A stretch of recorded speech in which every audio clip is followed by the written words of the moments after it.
Hi viewers, welcome back to my channel Liza Entertainment. Ngasi yam nungaiba vlog amtang mayam bidamangta pujarai.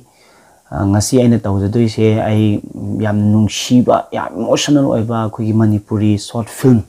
Sagol Sen The Thursday haina khangnaba short film amagi reaction ai ishagi oiba reaction aduni aina uchadoriba se mayam dasu sigi haiba short film si yam nungaiba short film ama oi yam nungsiba yam emotional oiba heart touching oiba scene kaya ama yauri sida maru oina ahanba maktada ai short film sigi writer editor amasung direction chupibiriba adugumba misak luching luang adubu haningali tana thagapa phongdokri asugum yam phajaba yamna khoi natural goiba Manipur yam nungsiba yam phajaba yamna marik chumba manungda lotuna leba pot ama mayam mamangda puthok pirakpagidamta haningali tana thagachari masi mathakta short film asigi producer su obiriba egi inaw bungo abungba nithauja Elias Tolstoy usu haningai tana thagachari haibati aigi YouTube channel asida haiba magi video amsung short film asi Sagol Sen asigi reaction tawbibagi ayapi bigidamta hainal letana thagachari Tasinamakti haiba short film Sagol Sen The Thursday habsir kari uli habakana khoi Manipur da Sagol Sen se yamna artha leiba Sagol Sen manumitsi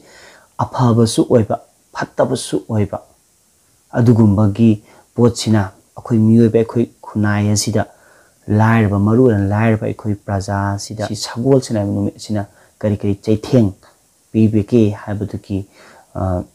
theme the best tawba adugum yam phajaba short film yam sentiment of short film ni mayam angtang choidani yengbiu Sagol Sen ase official YouTube channel Thaugal Kumai haiba YouTube channel aduda upload tawjabani aina disubnatagi aigi reaction khatani aigi channel sida aina sin macha amani tang lawthok jaraga aina sentiment obi yam sentiment of sin macha amani tang lawthok jaraga aina react tawjabani ai Thaugal Kumai ki link adusu ai pijarake ai description da soidin mayam yengbiu okay video mate amtang ahan bada video mate amtang shin macha amtang hana mayam amtang yengbiu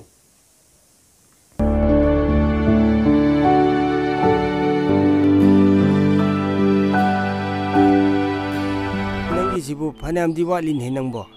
ngambu ngamdori bramni hayeng salakpada amta manadadana tok tari ni tawrise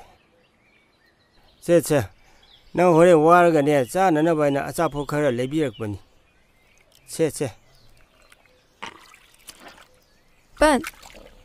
ai ngasi di soidana loiba ngamnaba honajarage ngamsu ngamnida hoi nang nabu ngamni khalladi phare ngasi kari gumba ngamagadi ne nang hore karpada khoida chango nang yine nahan ge wapa khara duga ne aina kharaga happy gani toro ipan kare ko nang pungloi di loirame ko loirame pando ai nangi sendo lawthoga bu thamurabani ipan soidana pini ngasi di nungaitre ipan ne hayeng ne soidana thilage Sagol Sen sida nungdang da sen pitokpodo nungaitadana tawrabani nang nungaitaba tawnuko hayeng soidana thilage hoi pan nganta thilagani da hoi pando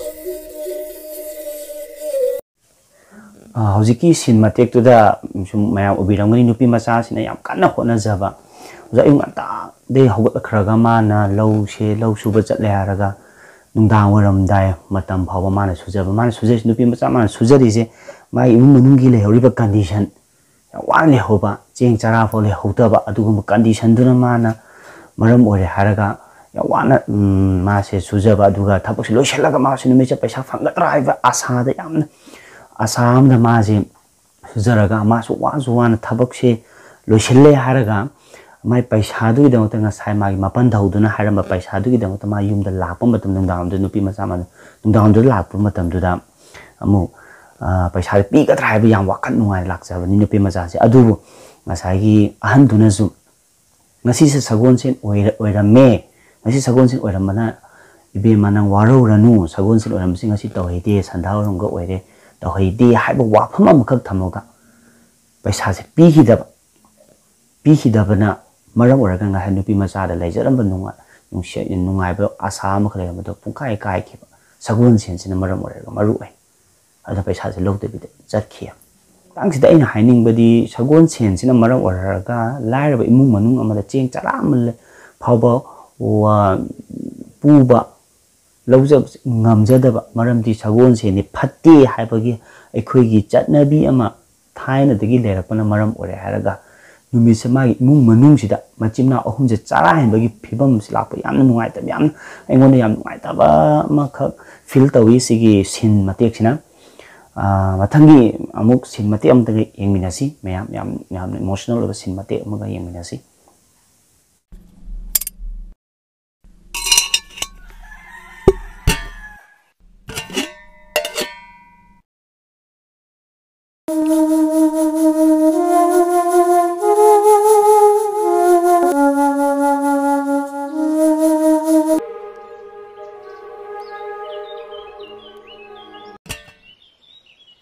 ꯆꯦ ꯆꯧꯕꯤ ꯆꯥꯛ ꯆꯥꯗꯦ ꯃꯥꯜꯂꯦ. ꯉꯁꯤꯁꯨ ꯂꯧꯕꯨꯛꯇ ꯂꯩꯔꯝꯃꯅꯤ. ꯆꯦꯆꯦ ꯆꯥꯛꯁꯦ ꯆꯥꯊꯣꯛꯑꯁꯤꯔꯥ? ꯍꯣꯔꯦꯟ ꯆꯦꯛ ꯆꯧꯂꯛꯑꯒ ꯆꯥꯅꯕ ꯊꯝꯃꯁꯦ. ꯂꯥꯛꯑꯣ ꯐꯤꯌꯦꯡꯗꯨꯔꯛꯑꯁꯤ ꯂꯥꯛꯑꯣ. ꯆꯦꯆꯦ. ꯍꯥꯎ.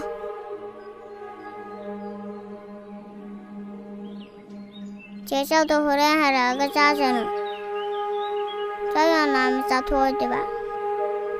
ꯂꯥꯝꯕꯗꯤ ꯑꯩꯁꯨ ꯌꯥꯝ ꯂꯥꯝꯃꯦꯅꯦ.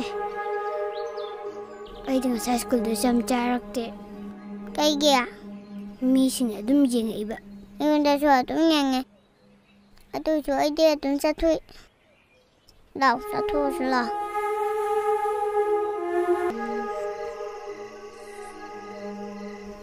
ꯅꯅꯥꯎ ꯅꯣꯏ ꯆꯥꯛ ꯂꯥꯝꯃꯝꯃꯅꯤꯕꯣ. ꯁꯦ ꯉꯁꯤꯗꯤ ꯑꯆꯥꯄꯣꯠ ꯄꯨꯔꯛꯑꯦ ꯆꯥꯃꯤꯟꯅꯔꯣꯁꯦ. ꯉꯁꯥꯏꯗꯤ ꯆꯥꯛ ꯑꯣꯛꯄ꯭ꯔꯣ? ꯈꯤꯇꯪ ꯑꯣꯏ. ꯀꯩꯅꯣ ꯈꯤꯇꯪ ꯑꯣꯏ ꯍꯥꯏꯗꯤ? ꯉꯁꯥꯏ ꯃꯥꯅ ꯆꯥꯛ ꯂꯥꯝꯃꯦꯅ ꯏꯆꯦ ꯆꯥꯛ ꯍꯥꯞꯄꯁꯨ ꯂꯣꯏ ꯆꯥꯊꯣꯛꯈ꯭ꯔꯦ. ꯍꯣꯏ. ꯑꯩ ꯆꯥꯛ ꯍꯥꯟꯅ ꯊꯣꯡꯗꯣꯛꯄꯤꯔꯒꯦ. ꯏꯔꯨꯒ ꯀꯣꯟꯅ ꯂꯨꯔꯒꯦ. ꯏꯟꯗꯣꯝꯆꯥ ꯍꯣꯏ ꯆꯠꯂꯨꯈꯤꯒꯦꯀꯣ. ꯀꯩꯗꯧꯕꯅꯣ? ꯆꯦꯡ ꯈꯤꯇ ꯂꯧꯔꯨꯒꯦ. ꯅꯍꯥꯟ ꯆꯩꯔꯛꯄꯗꯣ? ꯍꯌꯦꯡ ꯁꯤꯡꯗꯣꯏꯅꯦ. ꯍꯌꯦꯡ ꯁꯤꯡꯅꯦ ꯍꯥꯏꯔꯗꯤ ꯆꯩꯔꯣꯏꯗ. ꯍꯧꯖꯤꯛꯀꯤ ꯁꯤꯟꯒꯤ ꯃꯇꯥꯡꯗꯨꯗ ꯑꯩꯅ ꯍꯥꯏꯖꯅꯤꯡꯕ ꯈꯔ ꯑꯃꯅ ꯍꯧꯖꯤꯛ ꯅꯨꯄꯤ ꯃꯆꯥ ꯑꯍꯟꯁꯤꯅ ꯃꯆꯦ ꯑꯍꯟꯁꯤꯅ ꯉꯟꯅ ꯆꯥꯛ ꯊꯣꯡꯕꯤꯔꯝꯃꯒ ꯑꯉꯥꯡꯁꯤꯡꯒꯤ ꯆꯥꯛ ꯊꯣꯡꯕꯤꯔꯝꯃꯒ ꯃꯥꯁꯦ ꯊꯕꯛ ꯊꯣꯛꯈꯤꯕꯅꯤ ꯂꯧ ꯆꯠꯈꯤꯕꯅꯦ ꯑꯗꯨꯗ ꯑꯉꯥꯡ ꯑꯅꯤꯁꯤ ꯁ꯭ꯀꯨꯜꯗ ꯍꯜꯂꯛꯄꯗ ꯌꯥꯝ ꯆꯥꯛ ꯂꯥꯝꯅ ꯍꯜꯂꯛꯄ ꯍꯥꯏꯇꯥꯔꯦ ꯃꯣꯏꯅ ꯆꯠꯂꯤꯕ ꯁ꯭ꯀꯨꯜꯁꯤꯁꯨ ꯒꯚꯔꯟꯃꯦꯟ ꯁ꯭ꯀꯨꯜ ꯑꯣꯏꯒꯅꯤ ꯈꯜꯂꯦ ꯃꯔꯝꯗꯤ ꯃꯣꯏ ꯆꯥꯛ ꯆꯥꯔꯛꯑꯦ ꯍꯥꯏꯅ ꯍꯥꯏ ꯁ꯭ꯀꯨꯜꯗꯒꯤ ꯑꯗꯨꯕꯨ ꯌꯥꯝ ꯅꯨꯡꯁꯤꯕ ꯃꯣꯏꯅꯤꯒꯤ ꯑꯉꯥꯡ ꯃꯆꯥ ꯑꯅꯤꯁꯤꯒꯤ ꯋꯥꯔꯤ ꯌꯥꯝ ꯅꯨꯡꯁꯤꯕ ꯃꯇꯥꯡ ꯌꯥꯝ ꯌꯥꯎꯔꯤꯁꯤꯅ ꯉꯁꯥꯏ ꯆꯥꯛ ꯆꯥꯔꯛꯄꯗꯣ ꯃꯆꯦꯁꯤꯗꯤ ꯈꯤꯇꯪ ꯌꯥꯏꯃꯁꯤ ꯈꯤꯇꯪ ꯒ꯭ꯌꯥꯟ ꯇꯥꯕꯅ ꯃꯔꯝ ꯑꯣꯏꯔꯦ ꯍꯥꯏꯔꯒ ꯃꯥꯁꯦ ꯈꯤꯇꯪ ꯏꯀꯥꯏꯕ ꯈꯪꯉꯛꯑꯕ ꯇꯟꯖꯥꯅꯤ ꯑꯗꯨꯅ ꯆꯥꯛꯁꯤ ꯌꯥꯝ ꯆꯥꯔꯛꯇ꯭ꯔꯦꯕ ꯑꯗꯣ ꯑꯉꯥꯡ ꯅꯨꯄꯤ ꯃꯆꯥꯁꯤꯗꯤ ꯃꯥꯅ ꯍꯥꯏꯕꯁꯦ ꯌꯥꯝ ꯅꯨꯡꯁꯤꯕ ꯃꯇꯥꯡ ꯌꯥꯎꯕꯅꯤ ꯃꯌꯥꯝꯅ ꯌꯦꯡꯕꯤꯌꯨ ꯃꯥꯅ ꯆꯥꯛꯁꯦ ꯆꯥꯔꯛꯑꯦ ꯍꯥꯏꯕ ꯏꯀꯥꯏꯁꯨ ꯃꯤꯅ ꯌꯦꯡꯁꯜꯂꯁꯨ ꯆꯥꯔꯛꯑꯦ ꯍꯥꯏꯕ ꯌꯥꯝ ꯅꯨꯡꯁꯤꯕ ꯃꯇꯥꯡ ꯑꯃꯅꯤ ꯑꯗꯨꯒ ꯉꯁꯥꯏ ꯃꯆꯦꯁꯤꯅ ꯊꯝꯃꯝꯕ ꯆꯥꯛꯁꯦ ꯑꯉꯥꯡ ꯑꯅꯤꯁꯤꯅ ꯆꯥꯛ ꯂꯥꯝꯍꯟꯗꯅ ꯆꯥꯊꯣꯛꯈ꯭ꯔꯦ ꯑꯉꯥꯡ ꯑꯇꯣꯝꯕꯤꯁꯤꯅꯗꯤ ꯃꯥꯁꯦ ꯍꯦꯟꯅ ꯂꯥꯝꯃꯟꯗꯅ ꯃꯆꯦꯒꯤꯐꯥꯎ ꯆꯥꯈ꯭ꯔꯦ ꯍꯥꯏ ꯑꯗꯣ ꯃꯆꯦ ꯍꯜꯂꯛꯄ ꯃꯇꯝꯗ ꯌꯥꯝ ꯅꯨꯡꯁꯤꯕ ꯑꯃꯅ ꯃꯆꯦꯒꯤ ꯉꯁꯥꯏ ꯌꯥꯝ ꯄꯤꯛꯄ ꯁꯤꯟ ꯃꯆꯦꯠ ꯑꯃ ꯌꯥꯎꯕꯗꯣ ꯃꯆꯦꯅ ꯂꯧꯕꯨꯛꯇ ꯑꯃ ꯑꯆꯥꯄꯣꯠ ꯆꯥꯛ ꯂꯥꯝꯃꯒ ꯑꯆꯥꯄꯣꯠ ꯃꯆꯦꯠ ꯑꯃꯁꯨ ꯆꯥꯒꯗꯕꯗꯨꯗ ꯃꯥꯒꯤ ꯃꯅꯥꯎ ꯑꯅꯤꯗꯨ ꯅꯤꯡꯁꯤꯡꯉꯛꯄ ꯍꯥꯏꯇꯥꯔꯦ ꯃꯅꯥꯎ ꯑꯅꯤꯗꯨ ꯅꯤꯡꯁꯤꯡꯉꯛꯑꯒ ꯃꯥꯅ ꯆꯥꯗꯕꯤꯗ ꯄꯨꯔ ꯂꯥꯛꯑꯦꯕ ꯑꯗꯨꯒ ꯃꯅꯥꯎ ꯑꯅꯤꯁꯦ ꯍꯜꯂꯛꯑꯒ ꯃꯅꯥꯎ ꯑꯅꯤꯁꯦ ꯑꯆꯥꯄꯣꯠ ꯄꯤꯕꯤꯔꯛꯑꯦ ꯍꯔꯥꯎꯔꯦ ꯃꯆꯦꯁꯤꯅ ꯌꯥꯝꯅ ꯀꯤꯌꯔ ꯇꯧꯕ ꯌꯥꯝ ꯅꯨꯡꯁꯤꯕ ꯃꯅꯥꯎ ꯑꯅꯤꯁꯤ ꯌꯥꯝꯅ ꯀꯤꯌꯔ ꯇꯧꯕꯒꯤ ꯌꯥꯝꯅ ꯏꯃꯣꯁꯅꯦꯜ ꯌꯥꯝ ꯅꯨꯡꯉꯥꯏꯕ ꯌꯥꯝ ꯅꯨꯡꯁꯤꯕ ꯁꯤꯟ ꯑꯃꯁꯨ ꯎꯕ ꯐꯪꯉꯤ ꯍꯥꯏꯔꯤꯕ ꯍꯧꯖꯤꯛꯀꯤ ꯁꯤꯟꯗꯨꯗ ꯑꯗꯨꯒ ꯂꯣꯏꯁꯤꯜꯂꯛꯄꯗꯅ ꯉꯁꯥꯏ ꯃꯥꯁꯦ ꯅꯨꯡꯗꯥꯡꯒꯤ ꯆꯥꯛ ꯊꯣꯡꯗꯣꯏꯅꯤ ꯆꯥꯛ ꯊꯣꯡꯕꯁꯤꯗ ꯃꯥꯅ ꯆꯦꯡꯁꯦ ꯄꯨꯔꯨꯗꯣꯏꯅꯦ ꯊꯪꯅꯕ ꯌꯨꯝꯁꯤꯗꯒꯤ ꯃꯣꯏꯒꯤ ꯏꯇꯣꯟꯒꯤ ꯌꯨꯝꯁꯤꯗꯒꯤ ꯄꯨꯔꯨꯗꯣꯏꯅꯦꯕ ꯑꯗꯨꯗ ꯃꯅꯥꯎ ꯌꯥꯏꯃꯁꯤꯅ ꯍꯥꯏꯔꯤꯁꯦ ꯅꯍꯥꯟꯃꯨꯛꯁꯨ ꯉꯥꯡꯉꯛꯄꯒꯤ ꯋꯥꯐꯝ ꯑꯃ ꯍꯥꯏ ꯀꯣ ꯃꯇꯥꯡꯁꯦ ꯌꯥꯝ ꯅꯨꯡꯉꯥꯏ ꯑꯔꯣꯏꯕ ꯌꯥꯝ ꯏꯃꯣꯁꯅꯦꯜ ꯑꯁꯤꯒꯤ एपिसोड 1 मैम खंबीगदबन से एपिसोड 1 मथंग एपिसोड 2 की आई रिएक्ट अम तौजे एपिसोड 2 जु रिलीज तौजग्रबनी थौगल कुमैदा मैम एंबीबी यानी ऑफिशियल मोई यूट्यूब चैनल नि असिदा एंबीबी यानी अदा लास्ट सीन याम इमोशनल हौजिकी एपिसोड 1 सिगी ओइबा हारिबा सगोल सेन द थर्सडे हसिगी याम नुसिबा ख्वाइदगी हेन पुकनिंग से याम नुसिबा थमोदि याम नुगाइतबा फावबा सीन अरोइबा अमतंगा मैम अमतम मिनेंग तांबियु Domcha. How? ꯑꯩ ꯍꯌꯦꯡ ꯁꯣꯏꯗꯅ ꯁꯤꯡꯒꯦ ꯆꯦꯡ ꯆꯔꯥ ꯑꯝꯇ ꯄꯤꯕꯤꯌꯨꯕ ꯁꯤꯟꯊꯣꯏ ꯅꯪꯒꯤ ꯆꯦꯡꯗꯣ ꯄꯤꯕꯕꯨꯗꯤ ꯌꯥꯕ ꯑꯗꯣ 이베마 ngasi sagonsen oira malene ngalingayda oiradi kharasu phaba numidang sidadi nuaitrene seng tusu chengphu maning ta khajiktana phorabani nang sauranu chengphu maning photlaga pibudu sunuai hoi Biraktrabuse Biraktrabrose Sagol sen oibasida nungaitra male Hayeng antana thonga charasiko Tumamo airuru thokiye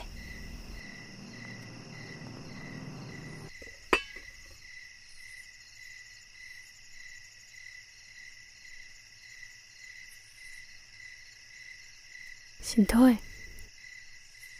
Sinthoi Sinthoi che se thum tango se se angang sing do chakla mana loiramani sim to thonga bijau se che se loksan lo se sa thonga bijau ro chen nang indom chan nong che bi de ne as amu ngang dana leire ne se sa pairo se chango chango thonglan chalo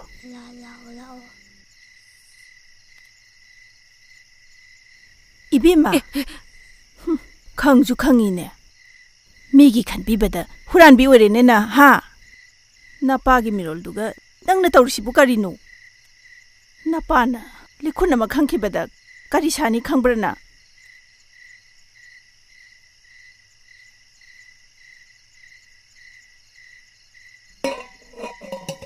adugi sumathakta ngasi sagon sensu oiriba Sagol senge wadi ma oibu yaba wana tida angang singduna fara olaga khangang godobudu khanbada ai thumba sungya yade adudugi thilurine is nangna kari khangdana tin khela khetana ga su tawrine se haibi de haine hai yam haire ne na nangna hai pasabidana ga tawrisibu nang kari khange ina khun batarana lairba ma sawgat pangam ponte ne haujing matam sidine isa isa ge honabada migi mamit paw kolaga hapage haba matam ne makhoi da lairbi oi bide ya de na hai bro ai khoi na lair han bro moi bo ai khoi sungam na ngam na adu aminu nang na sigi lamja sara sing sigi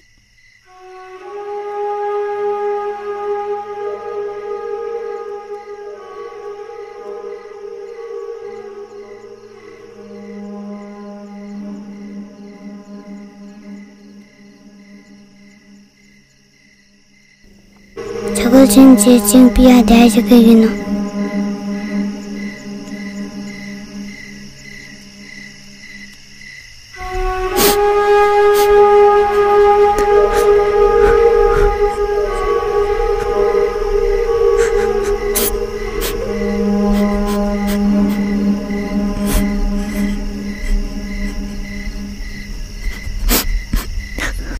Hujiki awoiba sindugi matangda ai rek khitang ai gi comment amta tawjage cheng je leramdamna machina ohumji cheng je leramdamna machi hanjina mandom chagi yum sida cheng ji pu chat paneba adubu mandom cha jin khumai singa si je sagon sen adun taw haite cheng pi thokpa se taw haite hab akhoi gi thaina gi chanabi ma lebisina maram aduna angang ge chara henbagi phibam lakpa aduna adubu mandom chagi macha nupi oriba mai machi thoi sinadi nungai tadana ma cheng je nungdang se tumina hurale cheng phude hurale har ka pu lak pe pi bane aduda ngasai gi tin khelai khele haiba mama na ngange chaire haidi sagon se nume sida kari gi cheng bithoi ino to heide haiba mastang sida kari uba phangya ha kanda akhoi gi chanabi si nga hotna bada akhoi gi chanabi ne akhoi Andavishwas haigida duguma mayam se ngang na bhona bada somda angang lairaba singsigi nungai taba mayam ama haibadi makhoi chara henba pholakpa akhoi gi chatnabi se ngang na bhona bada asigumba asigi yam phajaba thim jineba director producer sina takning ni se best or sagol sen sida aduna last ma se moina ngangai mayam do ta bas nungai tadana laga thile aduga chatnabi se ngakpada machimna ahumse nungdang sima chara hel asine u phangis okay ai reaction chigi video episode 1 chigi Thursday sagol chegi matang ai reaction matang ji lotion jage mathangi episode la aba episode ꯂꯩꯈ꯭ꯔꯕꯅꯤ ꯍꯧꯖꯤꯛ ꯊꯧꯒꯜ ꯀꯨꯝꯍꯩꯗ official website ꯃꯌꯥꯝ ꯌꯦꯡꯕꯤꯌꯨ ꯑꯩ link ꯁꯨ ꯑꯩꯒꯤ description ꯗ ꯄꯤꯖꯔꯛꯀꯦ ꯉꯁꯥꯏ ꯃꯃꯥꯡꯁꯨ ꯑꯩ ꯍꯥꯏꯖꯈ꯭ꯔꯕꯅꯤ ꯑꯗꯨ ꯃꯊꯪꯒꯤ episode 2 ꯗꯁꯨ ꯑꯩ reaction खरा आइगी साइटे रेक खरा तौजरके मयाम गिसु कमेंट सुम पिबियु ओके मतांग सिदा आई ngasi oinati kainarase पुनमक ने याय फरे